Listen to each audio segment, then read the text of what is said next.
This first story, Raekwon McMillan's debut. This report is by Armando Salguero of the Miami Herald. The early morning practice on the second day of training camp marked the first time rookie Raekwon McMillan joined the starting unit. The unit consisted of McMillan in the middle and Kiko Alonso and Lawrence Timmons on the outside.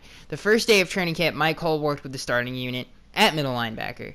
The Dolphins have promised to experiment with all the linebackers at different positions, so the actual positioning of the players isn't subject to change. With McMillan joining the starting unit that put on the field what seems to be the most likely set of starting linebackers the Dolphins will use this season. The rookie was obviously pleased he was working with the starters. McMillan said, quote, "Yes, it's definitely a goal of mine, but it's a long-term goal."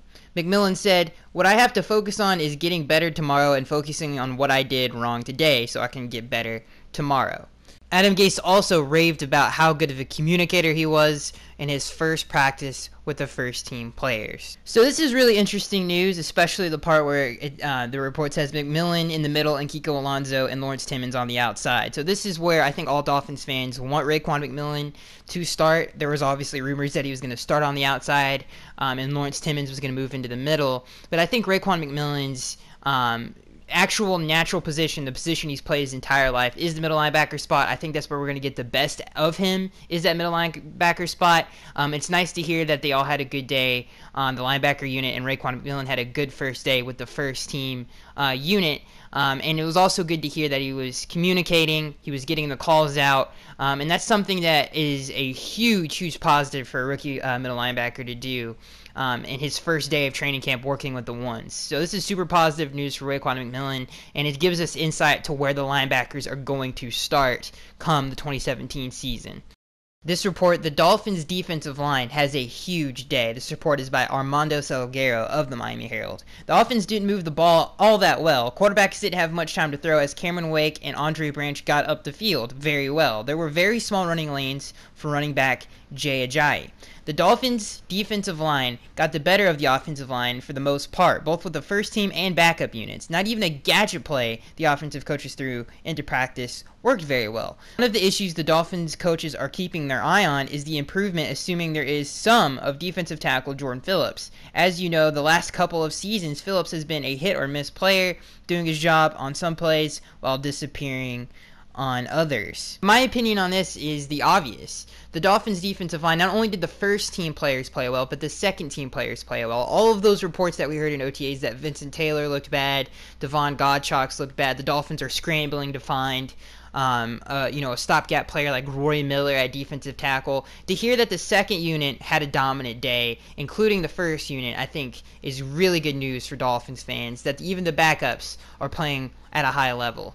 This next report is on the Miami Dolphins tight ends, and this report also comes from Armando Salguero of the Miami Herald. Tight end Anthony Fasano, who was excused from practice for personal reasons Thursday, reported to practice Friday. He caught one pass in team periods. Interestingly, I haven't seen Julius Thomas really show up yet. The team did red zone drills on Thursday, and it was the wide receivers that did most of the damage with the first team offense. Thomas, who had 24 touchdowns while playing in a Gase offense in Denver, is expected to be a major red zone threat in Miami, but not so far in practice. So this is definitely something to keep your guys' eye on. I don't make too much of it. It's way too early to judge any position right now. Obviously, it's only the second day of training camp, but it is interesting that Julius Thomas really hasn't shown up in red zone drills just yet. But again, it means nothing really. Anthony Fasano, obviously, like the report said, had one catch, but I don't really expect Anthony to be as big of a red zone threat as Julius. I think Anthony Fasano is a great slot receiver-esque kind of tight end. He just finds the open holes in zones. Super smart player. Really great play-action tight end. And it's early. I think, Julius Thomas is going to be an absolute beast in the red zone, and he's going to dramatically improve our red zone efficiency. So it's just something to keep your eye on. This next report is concerning the Miami Dolphins secondary, and this report comes from the Sun-Sentinel. The secondary, led by cornerbacks Xavier Howard and Byron Maxwell, had tight coverage all day. Safeties Michael Thomas, Nate Allen, and TJ McDonald, who must serve an 8-game suspension to open the season, rotated among the starting jobs. The main thing to take out of that report is consistency. Throughout OTAs, the secondary played really well. and into training camp, they're playing really well. Even though the offense carved them up on the first day of training camp and Thursday, they were still pretty tight coverage. It was just really, really beautiful throws by Tannehill and great catches by Devontae Parker. What to take out of this report is consistency. They consistently are staying and playing. They are consistently playing well, and the thing that makes me most happy about this report is I think the Dolphins secondary, at least the cornerbacks, had a really underrated season last year, and it's really good to hear that they just continue to build off of that. This next report, Laremy Tunsil looks like a beast at his natural position. This report comes from Armando Salguero of the Miami Herald. Despite the dominance of the defense in this practice, Gase continues to say the Dolphins are very pleased with their left tackle situation despite having traded Brandon Albert to Jacksonville. Laremy Tunsil is the new starting left tackle, and everyone seems thrilled about that. Adam Gase said, quote, "He's a big man, very athletic with great hands. He just has a very good feel. It's hard to get around him. It's hard to get inside of him. The Dolphins will have upper pads Saturday, but won't play in full pads until next week," said Adam Gase. So this is great news if you're Dolphins fans. Obviously, like the report says, they're not in full pads, so take this with a grain of salt. But everybody in the Dolphins building, what was left out in that report, in the press conference, Adam Gase goes on to say about how good of a day Laremy had. He said that when you watch him play, you say to yourself, thank God he fell to us. And that's just the highest praise you could possibly give. I mean, Laremy Tunsil, everybody in the building, people saying that he looks like a Hall of Famer.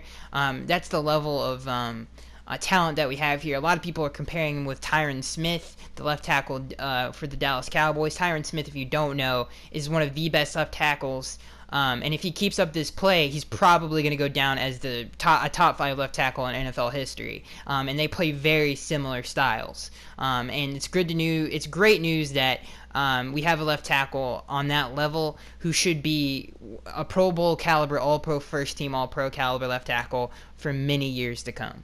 This next report is on the Miami Dolphins run defense. This report comes from the Sun Sentinel. Linebacker Kiko Alonso had an interception, as did safety Jordan Lucas, the latter in the end zone.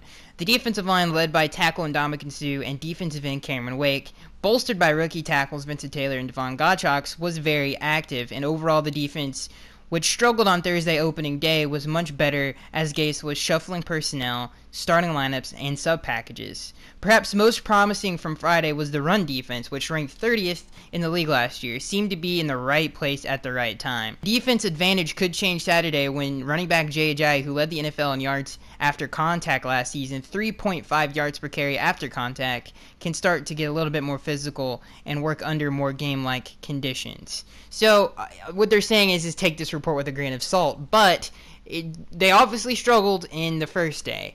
And Vincent Taylor made a bunch of big plays, which is great for him because there were all of those reports that he was struggling. So it's great that the defensive line had a really good, as they should because they're super talented, had a really good second day, and especially in the run game. And getting after the quarterback. And it was good to hear that Kiko Alonso and Jordan Lucas, Jordan Lucas especially, getting involved in defense and intercepting balls. One little nugget before we go on to the next report. Jordan Lucas, Adam Gase really raved about him in his press conference that he held after second day of training camp. He was talking about how they think Jordan Lucas can be a future star to starter in the NFL, which I think is really, really good news as well. This next report is a quick rundown of all of the major things that happened on the second day of Miami Dolphins training camp. This report comes from the Palm Beach Post. Kenyon Drake made another excellent fingertip catch on a deep route. In Drake and Damian Williams, the Dolphins have outstanding receiving threats out of the backfield. Kiko Alonso, Lawrence Timmons, and Bobby McCain were the linebackers and slot corner at the start of team drills. Rookie Raekwon McMillan worked in as the third linebacker one day after Mike Hull had the role. Xavier Howard broke up a pass in the middle of the field intended for Devontae Parker. Kiko Alonso made a red zone interception on a pass attempt by Ryan Tannehill intended for Jay Ajayi. Kenny Stills caught a red zone touchdown from Ryan Tannehill. Rookie cornerback Cordrea Tankersley left the field with an apparent injury. It wasn't an injury, he was just dehydrated. William Hayes would have recorded a sack, and overall the defensive line had a great day. Neville Hewitt hit Kenyon Drake hard at the end of the play, and Drake took exception. Thomas Durante couldn't keep his hands on a possible touchdown. On Thomas Durante, because we were talking about the tight ends earlier, he's actually, the first day of training camp, he caught a touchdown from Matt Moore. in red zone drills, which is pretty awesome. Again, Thomas Durante just continues just to stick around, and I think he's a super talented kid. I think we stole him from UCLA 2 years ago out of the 7th round. I think he has the talent level to be a really good receiver, a receiving threat from the tight end position, and I would look for him to make more plays as training camp and preseason rolls along. So that is going to be it, guys. That has been your Miami Dolphins training camp day 2 recap. Let me know what you guys think about all this news. The coolest news, I think, is Kenyon Drake, who continues to be a beast in the receiving game. I can't wait to watch that. That's not the only cool news. I mean, obviously there's tons and tons of great news to talk about. So let me know what you guys' opinions are on all of these reports. And I'm Scax83, and I will see you guys in the next one. Let's get through the rigmarole before we jump into the podcast. Remember, guys, this podcast posts each and every single Wednesday. The first segment of the show, we go through all the Dolphins news you need to know about. The second segment of the show, we go through all the AFC East news you need to know about. And the third and final segment, we go through the Miami Dolphins fan Q&A.